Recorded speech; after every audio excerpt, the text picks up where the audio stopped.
बोलिए सदगुरुदेव की। तो सदगुरु कबीर ने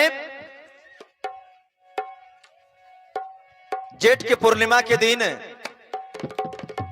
इस धराधाम पर आए।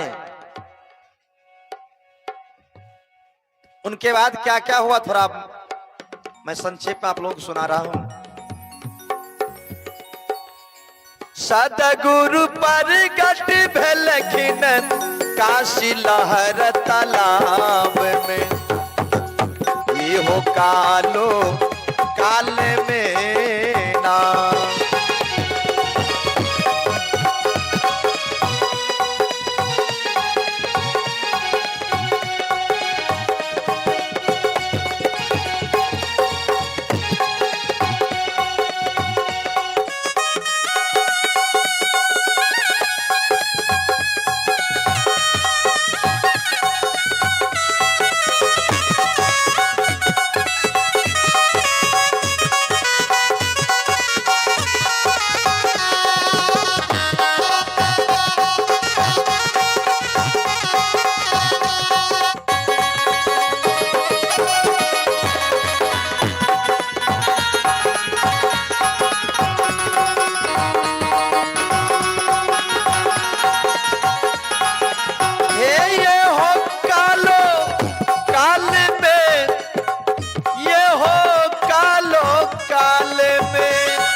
साहेब प्रगट भेलखिन काशी लहर तालाब में, ये हो कालो काल में ना।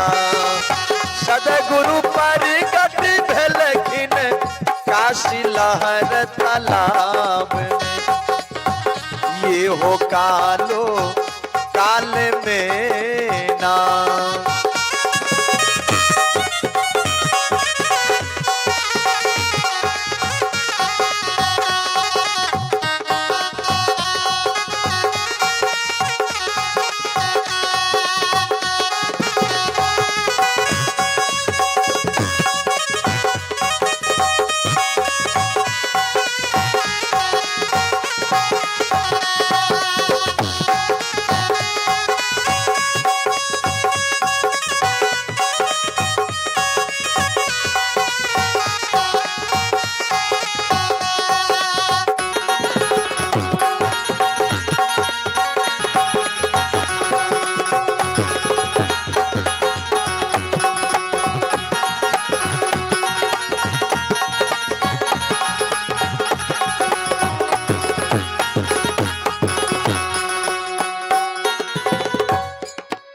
जेठ पूर्णिमा के दिन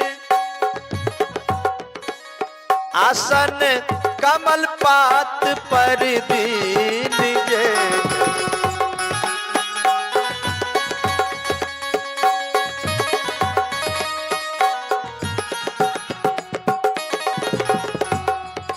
जेठ पूर्णिमा के दिन आसन कमल पात पर दीन जे।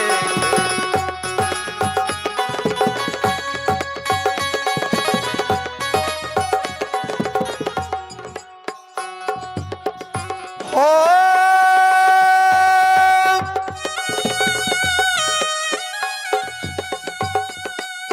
जेठ पूर्णिमा के दिन आसन कमल पात पर दीन,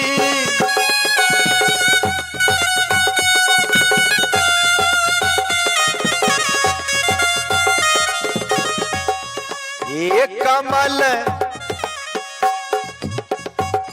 ओ कमल खिले लगल, ये हो लहर तालाब में, ये हो कालो काल में ना। कमल खिले लगल, ये हो लहर तालाब में, ये हो कालो काल में ना।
पूर्णिमा के दिन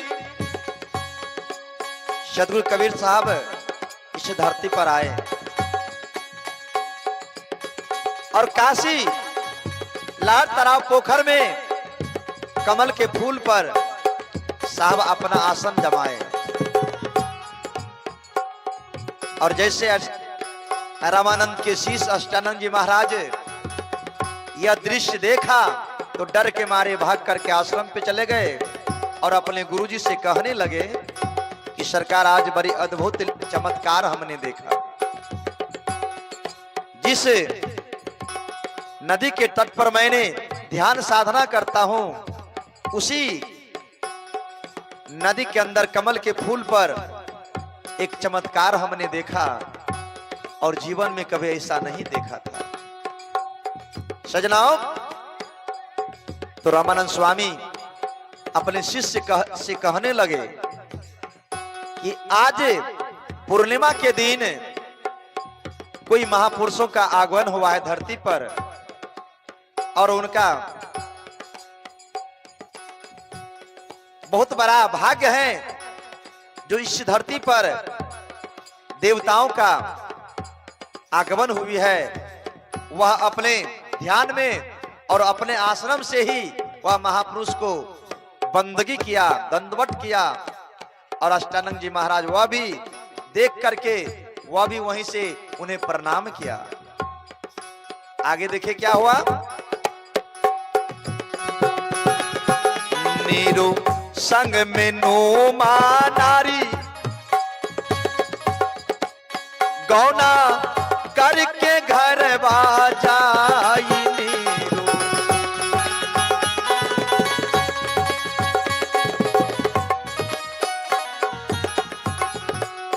उसी समय नीरू अपने पत्नी को गौना करके अपने घर ले जा रहे थे और उसी लहर तालाब पोखर के किनारे रास्ता से वह जा रहे थे। अचानक उनकी पत्नी की बड़ी जोर से प्यास लग गई। और प्यास क्यों नहीं लगेगी, आज का धूप कल का धूप आप लोग देखें न कितना कड़ी धूप है।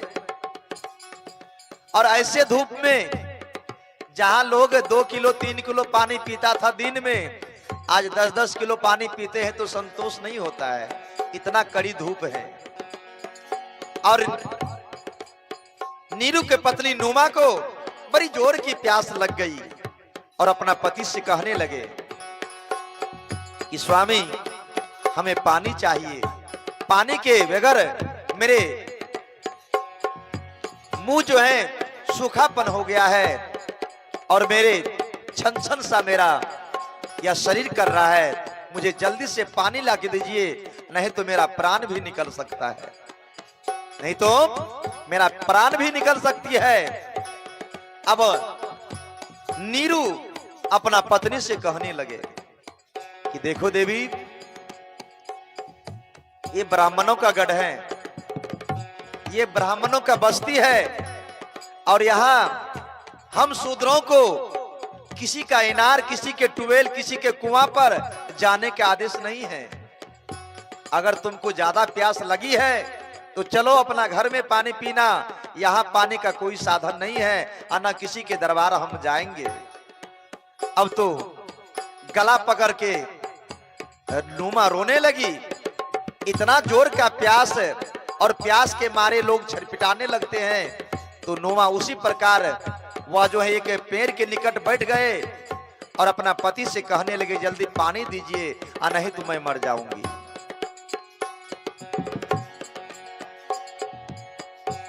ये नीरू संग में नुमा नारी गौना करके घरवा जाई नीरू।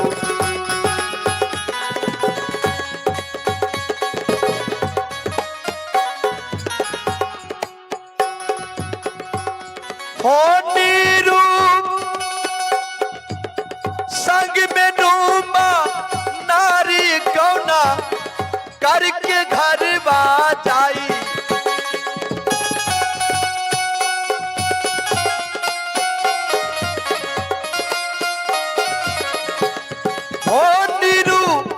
संग में नूमा नारी कौना करके घर बाजाई।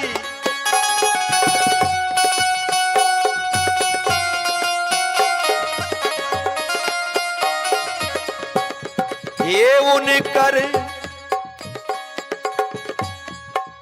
उनकर प्यास हो लागल, ये हो लहर तालाब में, ये हो कालो काल में ना।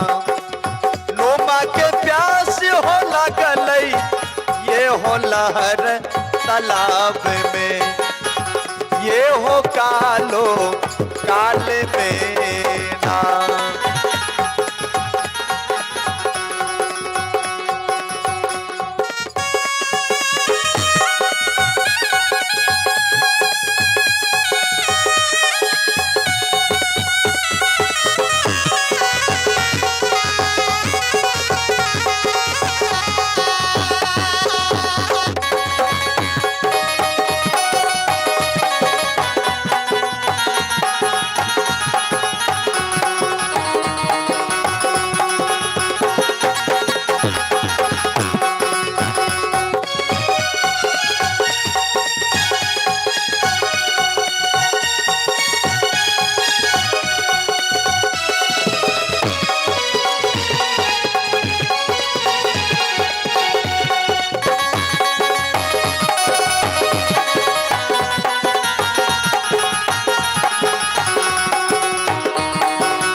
अब नुमा बैठ गए एक पेड़ के निकट, अपने पति से कहने लगे कि जब तक मैं पानी नहीं पीऊंगी तब तक यहां से मैं आगे बढ़ नहीं सकती। और नीरू बार बार वो अपना पत्नी से कह रहे हैं कि मैं तुम्हें बार बार कह रही हूं कि यहां हम लोगों को किसी के इनार पर जाने के आदेश नहीं है, तुम बात को समझती क्यों नहीं। तो नोमा कहने लगी कि अगर मैं पानी नहीं पीऊंगी तो यहीं पर मैं अपना प्राण त्याग दूंगी। तो नोमा की जिद के आगे नीरू को एक आइडिया दिमाग में आ गया और कहने लगे, हे नोमा, ये बगल में नहर तालाब पोखर है, ये पोखर में ये राजा महाराजाओं का गाय भैंस को स्नान किया जाता है, नहाया जाता है। इन पोखर का पानी तो स्वच्छ है, लेकिन यहाँ के ब्राह्मण पंडित लोग यह पानी पीते नहीं हैं। तुम्हें ज्यादा प्यास लगी है तो जाकर के पोखर में तुम पानी पी सकती हो। सजनों, इतना बात जब अपना पत्नी से कह दिया, उनकी पत्नी तुरंत पोखर महार पर चढ़ गए और देखने लगे पानी कहाँ है। तो पानी तो नीचा में था, वह नीचा उतर करके और जैसे पानी पीने की प्रयास कर रहे थे, उसी समय बालक का रोने की आवाज आ गया।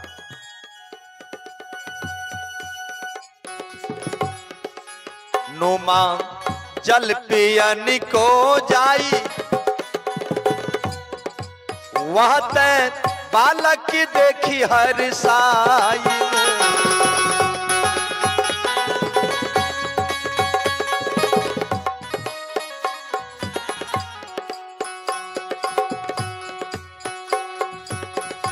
हे नुमा जल पियन को जाई,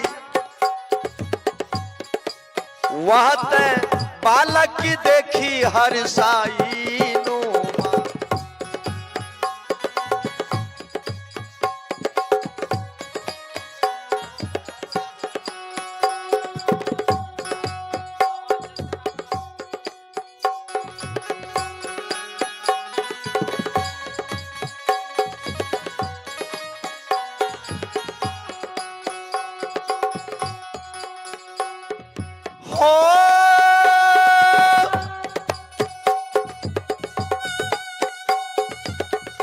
हे नुमा जल पियन को जाई वह बालक की देखी हर साई।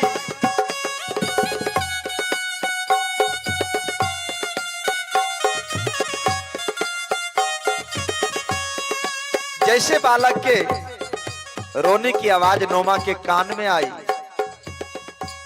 नोमा के हाथ से जल गिर गई पानी में और बच्चा का आवाज जैसे कान में गया, नोमा की प्यास बुझ गई और इधर उधर देखने लगे कि आखिर ये इतनी कड़ी धूप में और यहां बच्चा का रोने की आवाज। अब नोमा तो परेशान हो गई, चाहे बच्चा अपना हो या बच्चा दुश्मन का हो, अब बच्चा पराये इंसान का हो, लेकिन बच्चा तो बच्चा होता है, सभी को माया दया आ जाते हैं बच्चे की रोने की आवाज सुन करके। उसी प्रकार नोमा को हृदय में बहुत चोट आई जब बच्चा इतनी कड़ी धूप में रोने लगे। तो देखते हैं क्या कि कमल के पात्र पर एक बच्चा जो है हाथ पैर चला रहे हैं और रो रहे हैं। इतनी चीज देखने के बाद नोमा को तो दिमाग काम नहीं किया कि कहीं बच्चा वह पात्र से कहीं पानी में गिर गया तब तो बच्चा की मौत हो जाएंगे। वह बालक को दौड़ करके गई और नोमा अपने गोद में उठा लिया। नोमा जल पियन को जाई वह बालक देखी हर साई।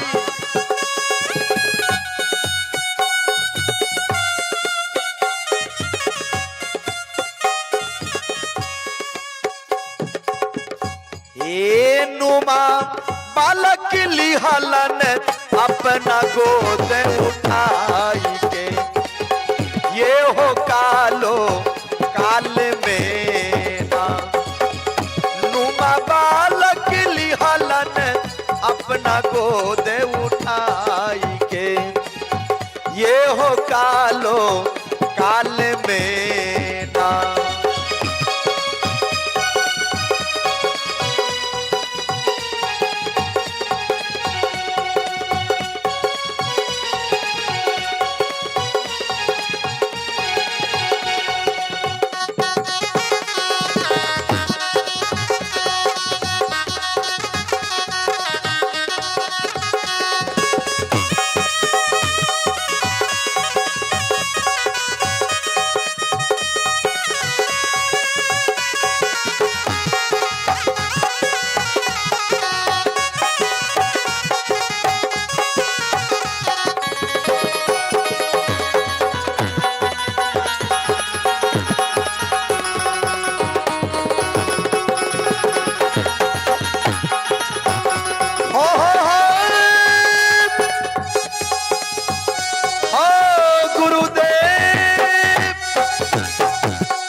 सदगुरु परगट भलखिन काशी लहर तालाब में, ये हो कालो काल में ना।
अब अगला दृश्य क्या हो रहे हैं। नुमा अपना गोद में वह बालक को उठा करके जब पोखर तट पर आए तो आसपास के नगर में नुमा चिल्ला चिल्ला करके कह रही है कि दीदी लोग, अगर किसी का बालक यह पोखर किनारे में रह गया हो तो अपने बालक को ले जाइए। जोर जोर से चिल्लाए, लेकिन कोई दीदी, कोई बहन और कोई माताएं वह बालक को लेने के लिए नहीं आया। अब नुमा पड़ गई बड़ी फेर में। यह बालक को मैंने पानी में से डूबने से बचा लिया, अगर यह बालक को एक कड़ी धूप में छोड़ देता हूं, ये धूप का जितना कड़ा गर्मी है कि यह गर्मी में यह बच्चा तुरंत समाप्त हो जाएंगे, मर जाएंगे। आज मजबूरी नुमा जब चिल्लाते चिल्लाते थक गई, अब कोई महिलाएं नहीं बोली कि यह बच्चा मेरा है, तब आंचल से झांप करके ढक करके और नुमा चले अपने पति के निकट। नुमा नीरू के लगे आई, वहां तक बालक देखी ऋषियाई। नुमा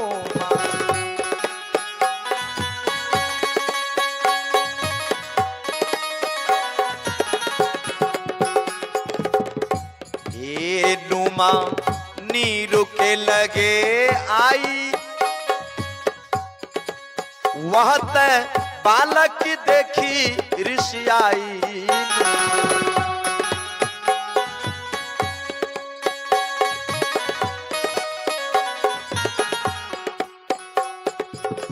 जैसे नुमा अपने पति के निकट पहुंची और आंचल में ढक करके वह बालक को अपने गोद में रखी थी, तो नीरू कहने लगी, अरे नुमा, ये आंचल के तले तुम क्या रखी हो? तो नुमा अपने पति से कह रहे हैं कि स्वामी, मैं जब पानी पीने की तालाब में प्रवेश किया तो कमल के पात्र पर यह बालक रो रहा था। मैं यह बालक को झट से उठा ली और उठा करके मैं आ गए। इतनी कड़ी धूप में यह बच्चे को मैं कैसे छोड़ सकती थी? स्वामी, ये बालक का कोई माता पिता नहीं आया मुझे समझ में, इनका कौन माँ है कौन बाप है। इतना जोर जोर से मैंने चिल्लाया, लेकिन कोई जवाब नहीं दिया कि यह बालक किसी का है तो ले जाए। इसलिए मैंने संकल्प लिया कि यह बच्चे को मैं अपना घर ले जाऊंगा और ये बच्चा को पोस पाल के मैं बड़ी करूंगा। तो नुमा से नीरू कहने लगे, अरे पगली, आज मैं तुम्हें गौना करके ले जा रही हूं, और वहां जब देखेंगे समाज के लोग तो समाज के लोग क्या कहेंगे कि नीरू आज अपना पत्नी को गौना करके ले आए और उनके पत्नी के गोद में बच्चा। लोग हमें दुष्ट करके, लोग हमें समाज से निकाल के बाहर कर देंगे, हमें गांव में रहने नहीं देंगे। क्योंकि उस समय की बात है, 625 वर्ष पहले की बात है ये। आज 625वां वर्ष सदगुरु का जयंती मना रहे हैं हम लोग।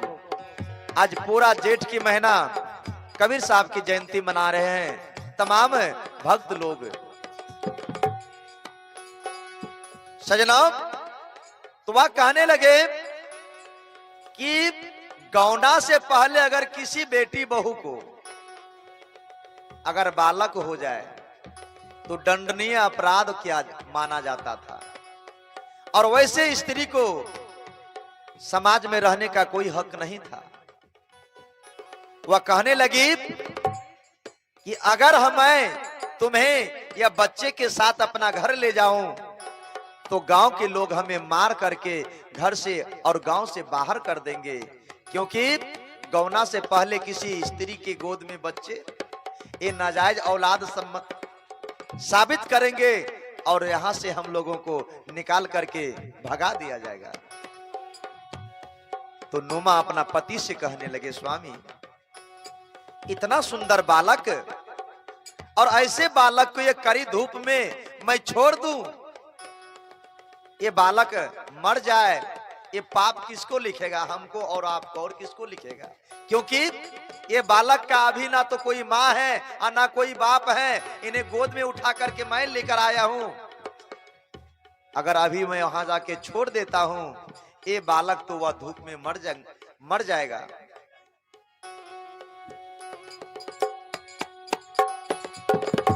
नुमा नीरू के लगे आई, नीरू बालक की देखी हर ऋषियाई।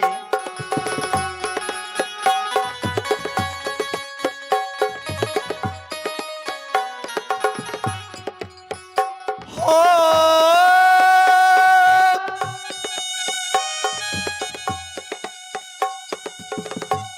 ये नुमा नीरू के लगे आई, नीरू बालक की देखी ऋषियाई।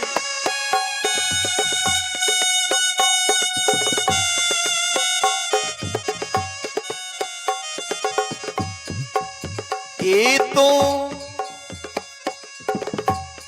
आई तो किन कर बालक लिहल गोद उठाई के, ये हो कालो काल में ना। ये तो किन कर बालक लिहल गोद उठाई के, ये हो कालो काल में ना।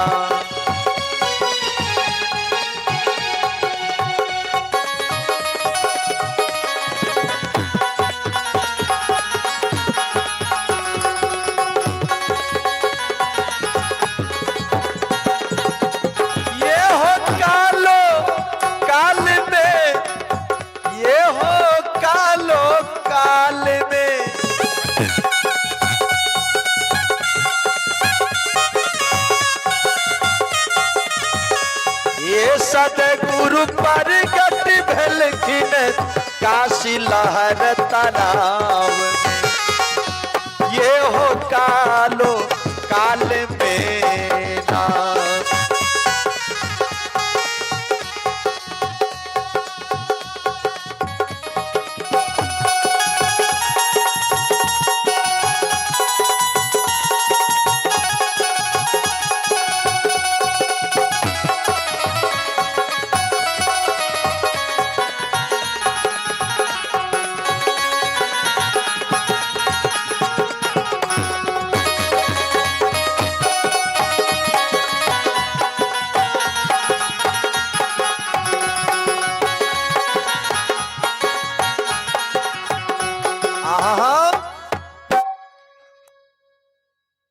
सजनों, वह बालक को नीरू कह रहे हैं कि उन्हें उठा करके वहीं ले जाकर के छोड़ दो, और नुमा कहती है कि मैं यह बालक को नहीं छोड़ सकती। अब दोनों पति पत्नी में उस जगह झगड़ा हो गया, लड़ाई हो गई। गुस्सा में नीरू अपना पत्नी से कहने लगी कि देखो, अगर तुम यह बच्चा को नहीं छोड़ती हो तो तुम हमारे साथ हमारे घर नहीं जा सकती। अब नुमा के अंदर तो दया से भरा हुआ था, वह कहने लगे अपना मन में कि अगर मैं यह बालक को कहीं यह धूप में छोड़ दूं, इतना कड़ी धूप है जेठ की, ये धूप में बालक तो तुरंत सिज जाएंगे, तुरंत मर जाएंगे। अब ये भी संकल्प लेते हैं और अपना पति से कहने लगे कि स्वामी, भले आप हमें यहां से अपना घर नहीं ले जाएंगे, मैं मंजूर करता हूं, लेकिन यह बच्चा को यहां से वहां जाके मैं छोड़ नहीं सकती। मैं आपको त्याग सकती हूं, लेकिन ये बच्चे को मैं नहीं त्याग सकता। सजनाब, इतना बात जब कहा तो नीरू वह बालक का पैर पकड़ लेते हैं, दोनों पैर पकड़ करके खींचने लगते हैं। अब हाथ पकड़ करके उनका पत्नी खींच रही है और पैर पकड़ करके उनका पति खींच रहे हैं, और यह खींचातानी में अब बालक जो है रोने लगे। अब परमात्मा इशारा कर रहे हैं कि अगर ये दोनों की झगड़ा कहीं बढ़ गया, ये खींचातानी में कहीं गुरुजी का प्राण न चला जाए। तुरंत वहां आकाशवाणी हुई और नीरू और नुमा से कहने लगी कि हे नुमा, हे नीरू, ये तुम दोनों पति पत्नी क्या कर रहे हो? ये बालक को खींचातानी करके तुम दोनों मार दोगी क्या? तो वहां से आकाशवाणी जब आवाज सुने तो नीरू बड़ी गौर से सुनने लगे और उनको पूछा कि आप कौन बोल रहे हो, मेरे सामने आकर के बोलो। तो वो तो आकाशवाणी आवाज थे, गुरु महाराज का अद्भुत लीलाएं थी। वह कहने लगे कि ये बालक किसी का गर्भ से नहीं आया और न कोई इनको जन्म दिया है, ये बालक केवल प्रकट हुआ है, और अगले जन्म में तुम दोनों पति पत्नी ने इनसे कौल किया, करार किया था कि आप मेरे घर में आएंगे, ये गुरुजी हैं, ये आगे चल करके बहुत बड़ा गुरुदेव बनेंगे, इसलिए आपका कौल पूरा करने के लिए आपका घर आ जा रहे हैं। इन्हें मारो मत, इन्हें तानो खिंचा मत करो, क्योंकि इन्हें ले जाओ, पोस पाल कर बड़ा करो। तो नीरू कहने लगे कि अगर मैं इन्हें ले जाऊं तो हमारे घर के, हमारे गांव के लोग हमारी पत्नी को क्या कहेंगे कि तुम्हारे पत्नी नाजायज औलाद कहां से लेकर के आया है। सजनाओ, तो वह कहने लगे कि देखो, दुनिया के लोग कुछ बोले, अगर तुम्हारे नजर में तुम्हारे पत्नी अगर सही है तो दुनिया को बोलने दो, उनसे कोई फर्क नहीं पड़ता है। केवल पति को पत्नी पर विश्वास होना चाहिए और पत्नी को पति पर विश्वास होना चाहिए, तो वह घर जो है आपका मंदिर बनेंगे, वह घर जो स्वर्ग बनेंगे। लेकिन विश्वास अगर टूट जाए तो वहीं पर जो है कि आप दोनों का जो है घर नरक बनेंगे, शमशान बन जाएंगे। तो कहा कि हे नीरू, तुम अपने पत्नी को तो जानती हो कि ये तुम्हारी पत्नी स्वच्छ है, सुंदर है, कोई इनमें खोट नहीं है। ये बालक जो पाए हैं तो तुम भी देखे हो, तो ये बालक के ले जाकर के पोस पाल करके बड़ा कर दो। आगे चल करके ये बालक के जरिए से, माध्यम से तुम्हारा भी यह संसार में नाम होगा, तुम भी अमर हो जाओगे। ये बालक तो अमर होगा ही, क्योंकि ये दिव्य पुरुष है, ये महापुरुष की अवतरण है, ये साधारण बालक नहीं है। इनको उठा करके दोनों पति पत्नी मिलकर के ले गए वहां, और वहां जाकर के गांव के लोग जो देखा कि नीरू के पत्नी के गोद में बालक, तो वहां तो बहुत बड़ा पंचायत बैठ गया, बहुत बड़ा पंचायती बैठा दिए नीरू पर कि आप, तुम्हारी पत्नी जब नाजायज बालक को लेकर के आए तो तुम इनको कैसे लाया वहां से उठाकर। तो नीरू कहने लगे समाज के लोगों से कि हमारे पत्नी का बच्चा नहीं है, ये कहता है कि ये 1 दिन का 2 दिन का बच्चा है, ये तुम्हारा पत्नी का नहीं है तो किनका है, पराये का होगा।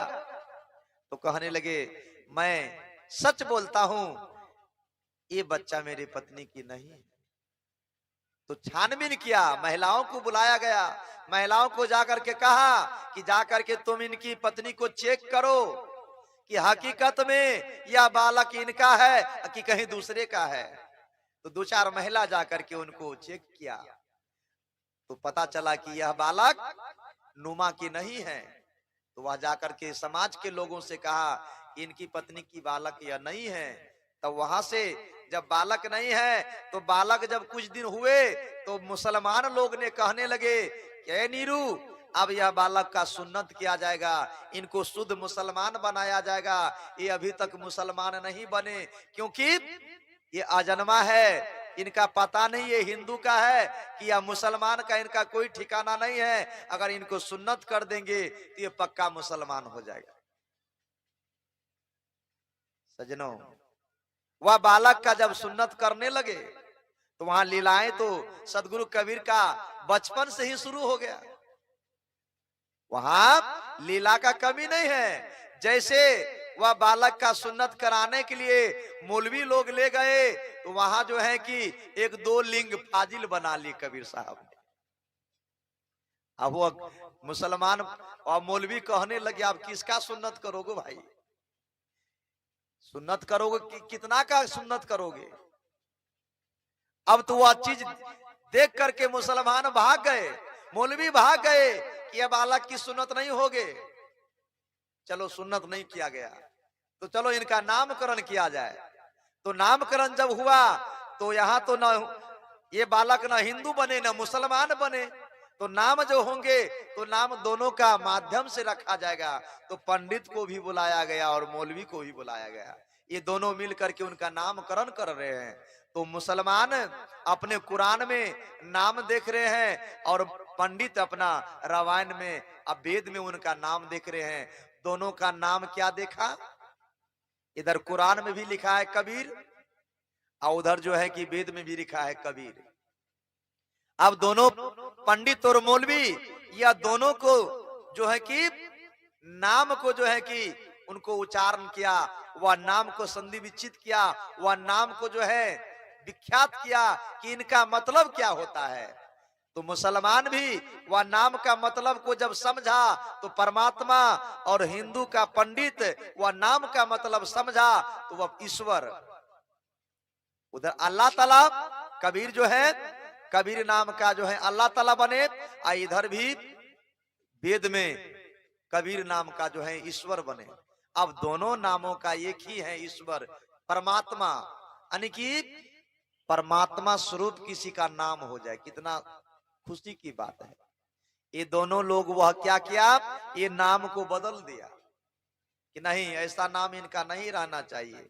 नाम को बदल करके और जब नीरू को कहने लगे तो कबीर के या बालक के मुख से आवाज निकला कि ये दोनों जो है नाम गलत चुन करके बता रहा है, सही नाम नहीं बता रहे।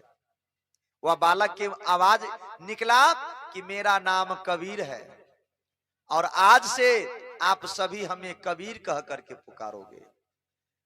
तो वहां पर तालियां बजने लगी।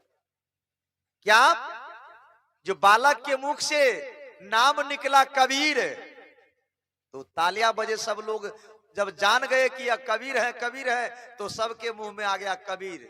चलो आज से इनका नाम कबीर रहा जाए। मौलवी पंडित सब भाग गए। भागने के बाद वह कबीर नाम से विख्यात हुए। 10 साल का उम्र जब हुआ तो वह जो है अपने माता पिता से कहने लगे कि हमें स्कूल में नाम लिखा दीजिए, गुरुकुल में नाम लिखा दीजिए। तो वह कहने लगे बाबू ये गरीबों का बच्चा गुरुकुल में नहीं पढ़ते हैं। कहता क्यों नहीं, कहता वहां हम लोगों का बच्चे का नाम ही नहीं लिखते हैं।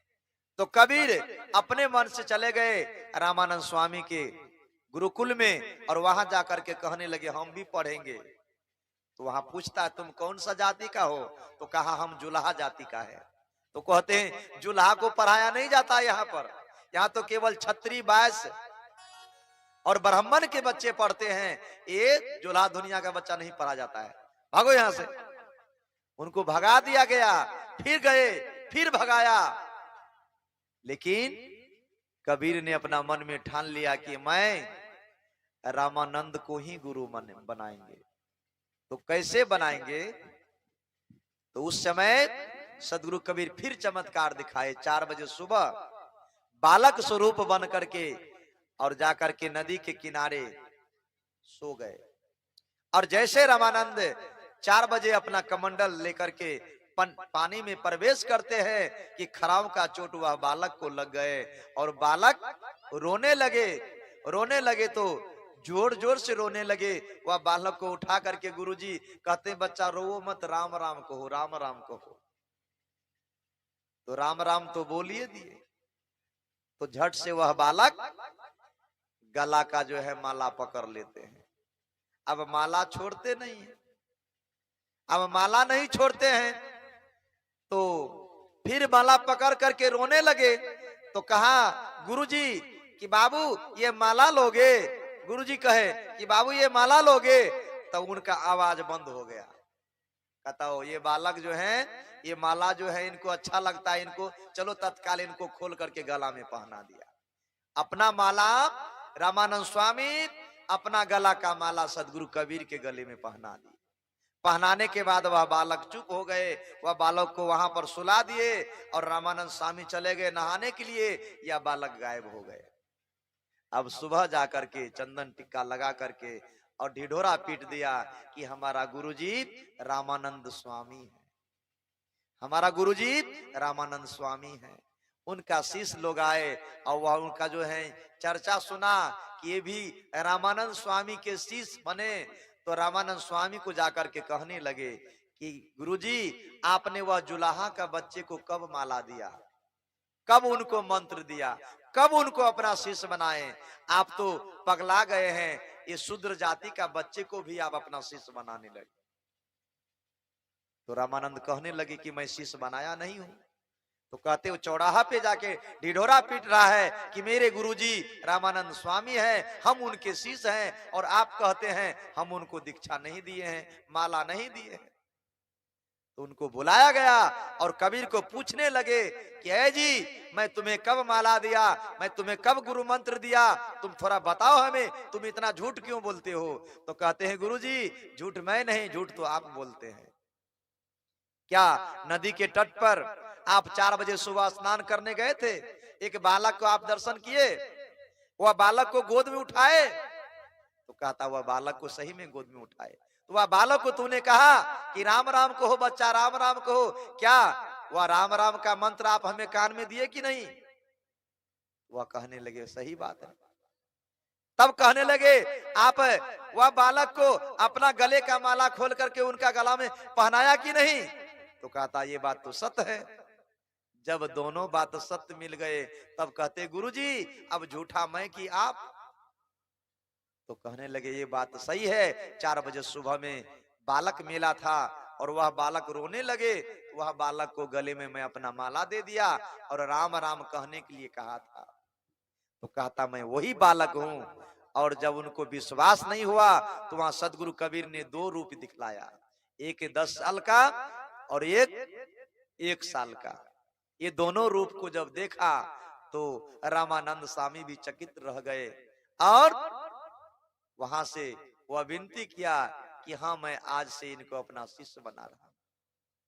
शिष्य बन करके वहां से गुरुकुल से अपना पढ़ते पढ़ते पढ़ते पढ़ते कुछ दिन के बाद रामानंद स्वामी को समझाने लगे कि ये पत्थर पित्तर पूजने से काम नहीं चलने वाला है, मेरा सिद्धांत कुछ और है।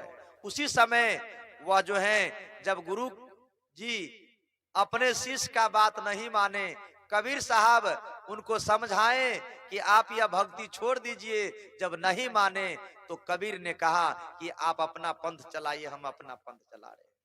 ये दोनों उस जगह अपना अपना रास्ता ढूंढ लिया और अपना इस संसार के जीवों को चेताना शुरू किया। आज कबीर साहब का देखिए यह विश्व में उनका नाम लोग ले रहे हैं, उनका किताब पढ़ रहे हैं, और रामानंद स्वामी का जो है कि समय चल तो रहा उसका भी, लेकिन इतना जोर शोर से नहीं।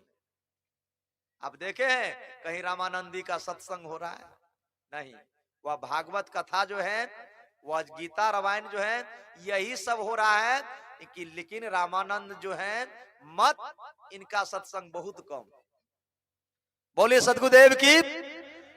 इतना आप लोगों की भी संक्षेप में मैंने सद्गुरु की जन्म की खंड बतलाए, और यह आप लोगों को भी याद रखना है कि सद्गुरु कबीर काशी में लहर तराव पोखर में कमल के फूल पर प्रकट हुए, उनका गुरुजी रामानंद स्वामी बने, उनका माता पिता नीरू और नुमा बने, और काशी नगरी में ही अपना वह उत्थान किया और वहां से प्रचार करना शुरू किया। बोलिए सद्गुरुदेव की जय।